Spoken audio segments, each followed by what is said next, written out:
Hello and welcome back to the Daily Sales Message Podcast. This is episode 473. On the podcast, every single day, I share a piece of simple and actionable advice. It's designed to help you feel more confident and sell more stuff too.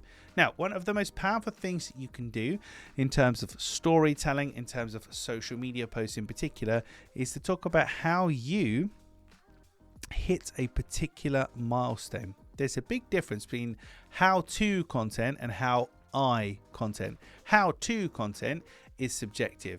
How to sell to ice to Eskimos. 5 steps that you should know, blah, blah, blah.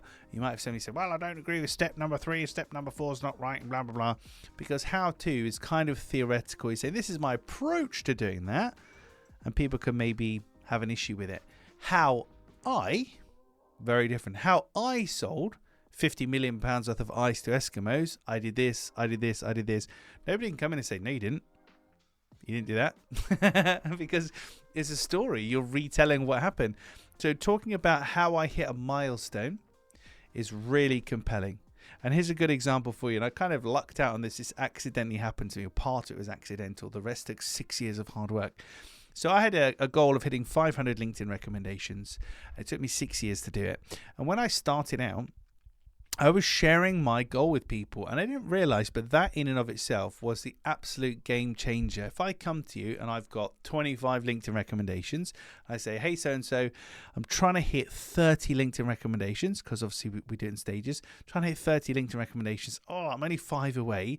Would you be so kind as to leave me one, please? You're far more likely to do it, because you know I'm watching you, you know I'm expecting it to happen. It's not just could you do it and we can all forget about it and that's fine. You know I'm paying attention to it because I'm trying to hit a goal, and hopefully I've done good work for you, so you want to reciprocate. But how I got to 500 LinkedIn recommendations was using I call it the goal effect. So sharing your goal, sharing where you're going with people.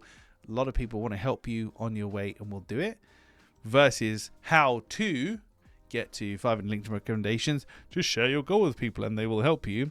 One is more compelling than the other because one is based in reality and the other one is theoretical. And like I said before, if I'm telling you how I did something, you can't really argue with that, as long as it's truthful, of course. But if I tell you how to, the 5 steps to get 500 LinkedIn recommendations, it's theoretical.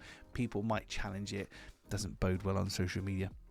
Right, that's it for this social media masterclass whirlwind of an episode of the Daily Sales Message Podcast. Tomorrow in episode 474, we're going to be talking about what you don't need with your offering and how that can be a real linchpin for your success. But we'll cover that in more detail tomorrow. In the meantime, if you haven't already, please hop on over to LinkedIn, connect with me there, send me a DM, let me know what you like about the podcast, where in the world you're listening to it or watching it, because it goes all over the place according to my Spotify stats. And if you want to, you can ask a question for us to cover in a future episode. Thank you for listening or watching all the way to the end. I'll catch you tomorrow for another exciting edition of the Daily Sales Message.